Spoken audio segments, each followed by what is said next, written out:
আসসালামু আলাইকুম এভরিওয়ান। আজকে চলে এসেছি শীতলক্ষা নদীর পার। মূলা একটা ঐতিহ্যবাহী ফসল।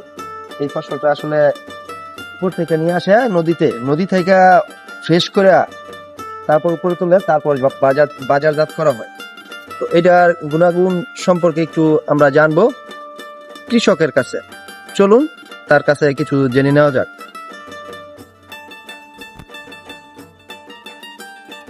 বাতিটা একটু উপরে আসো তো।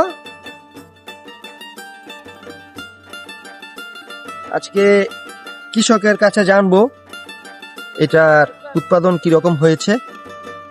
মাশাআল্লাহ দেখতে ভালোই লাগতেছে, তারপর তার কাছে একটু তার অনুভূতি কি সেটা জানতে চাই। ভাতিজা কেমন আছো? আচ্ছা, এগুলো চাষবাস কি তুমি করো? ফলন তোমাদের কিরকম হয়েছে? এগুলো কোথায় বাজারজাত করো? ঢাকা শহর থেকে মানুষ আসে কেনার জন্য। আচ্ছা আচ্ছা, মূলার যে গুণাগুণ আছে এটা সম্বন্ধে ধারণা আছে তোমার? কি কি ধারণা বা এই কিরকম হয় এটা জানো তুমি? বলো তাহলে। মূলাটা খাইলে তুমি বালুর পেটটা খেলে। আচ্ছা, তাহলে মূলা একটা ভালো সবজি।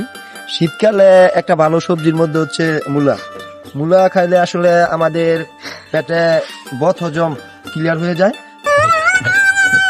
তো যারাই আছেন না কেন সবাই চেষ্টা করেন মূলা একটু বেশি খাওয়ার জন্য। এই বলে আজকের মতো বিদায় নিলাম। আল্লাহ হাফেজ।